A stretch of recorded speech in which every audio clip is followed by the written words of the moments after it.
I missed a few bits of news last week because of an extended trip with friends, including a message by Jagex CEO Mod Pips on microtransactions. Today is Runescape's usual update day, however it's a bank holiday in the UK, which means the update is tomorrow.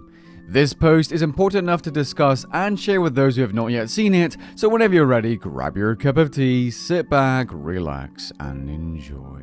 Near the end of July this year, players could partake in a survey related to microtransactions, including questions such as this one about the full-on removal of Treasure Hunter. Mod Pips, Jagex's current CEO, has sent out a message as a reply to the results of this survey. In the message, Mod Pips mentions not being able to share the results of the player value survey due to it being commercially sensitive, but having led to Jagex committing to a community consultation. This is more or less Jagex bringing the players into the advisory and ideas phase related to microtransaction changes. I wouldn't expect anything to happen anytime soon, and that's what Mod Pips also mentions.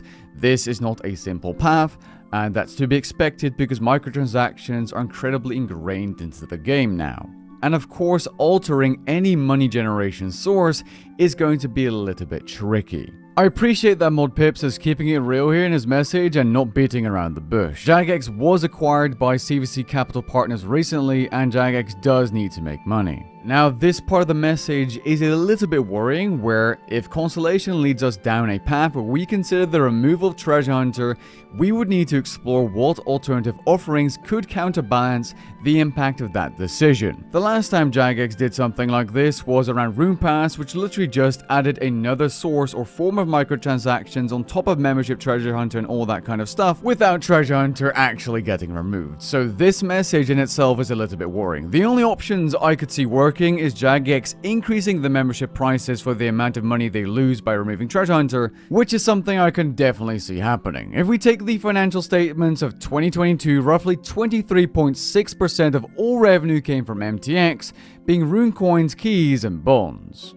Unfortunately, we don't know the exact split between the stated forms of MTX in the published information, but let's say 30% of that is from Treasure Hunter.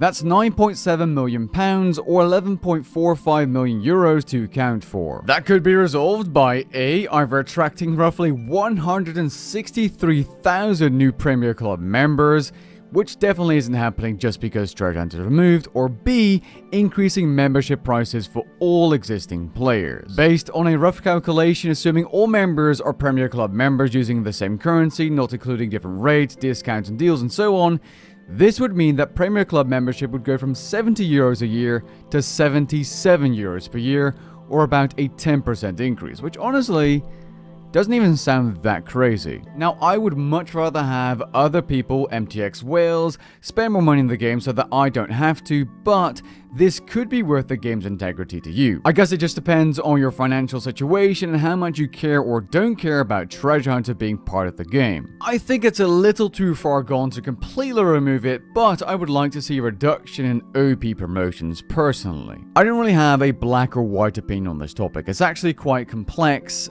and there's a lot of if, buts, and maybes to it as well. In the near future, those questions and doubts may be resolved. Despite my doubts, I do believe that player involvement in this matter is a positive indicator for the game's long-term health. And just like the recent roadmap, I hope to be pleasantly surprised by Jagex living up to their words for once, but until then we'll have to wait and see.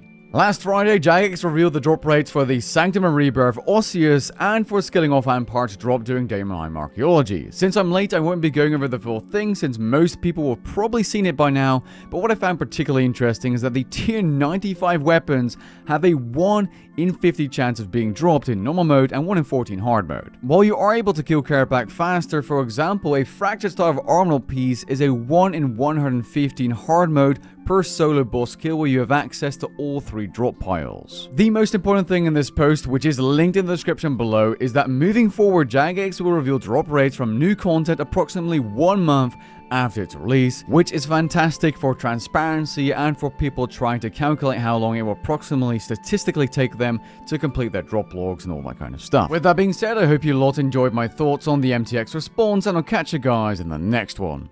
Peace.